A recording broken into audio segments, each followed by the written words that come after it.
And we welcome now Republican strategist Terry Holt, who's the former senior advisor to House Speaker John Boehner. Terry, thank you so much for being here.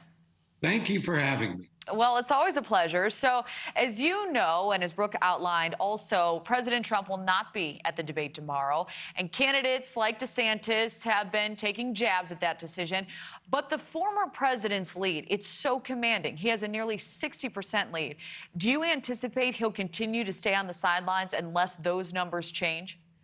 Well, there's been no reason for him to get on the debate stage with such a commanding lead.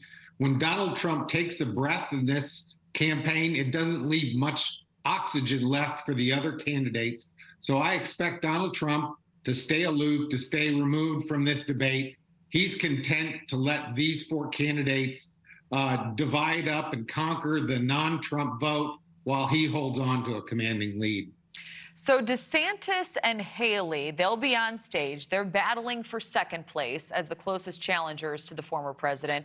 What do they need to do to emerge as the solid alternative candidate? You see their numbers there, 10%, 11%. It's neck and neck.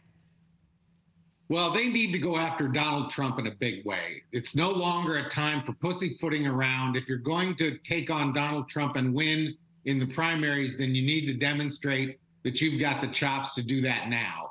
I think what we may see is a debate where we still are four candidates vying for the anti-Trump vote. One of these candidates is going to need to break out and take on Donald Trump if they're going to be on equal footing as this primary campaign season gets underway. So in a recent NewsNation Decision Desk survey, Governor Ron DeSantis was favored among voters as the second choice candidate. How big of a threat do you think Nikki Haley is to that standing? I think she's a big threat. I think Iowa is still very close. DeSantis has put all of his chips in on Iowa, but with Haley in a close third, it could go either way for him and be a bad night for Ron DeSantis, catapulting Nikki Haley into New Hampshire, where she has an organization and she's got the backing of some incredibly important people. So she'll be able to do well. I think she just needs to come out swinging on Donald Trump and leave Ron DeSantis and the other candidates to fight for each other. All right. So speaking of coming out swinging, Terry, we've seen some fireworks on stage in the past. Do you expect more of those tomorrow with these races tightening, especially between Haley and DeSantis?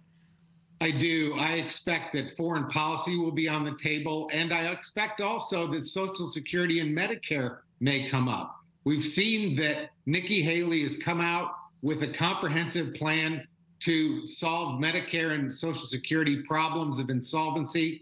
Ron DeSantis has backed away from previous votes he cast to do the same thing. So we might see some distinctions taking place on the stage tomorrow night between Haley and DeSantis when it comes to Social Security and Medicare. So Doug Burgum suspending his campaign this week. What does that tell you, Terry? When do you anticipate we could see some of the four other headlining candidates potentially bowing out? Well, I think after this debate, it's going to become pretty clear that DeSantis and Nikki Haley are the ones that are in a position to do something against Donald Trump, even if it's a slim chance. That leaves the other two, Vivek Ramaswamy and Chris Christie, sort of out in the cold. And I think we're going to continue to see pressure on them to release their supporters to join forces with the other two candidates. All right. We had a previous guest say after New Hampshire. Do you think that's a solid choice?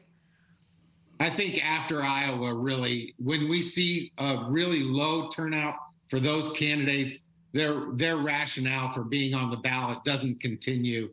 And I see Iowa being really the winnowing moment for most of these candidates. Thank you for watching. Go to newsnationnow.com to find NewsNation on your television provider. And don't forget to click the red subscribe button below to get more of NewsNation's fact-driven, unbiased coverage.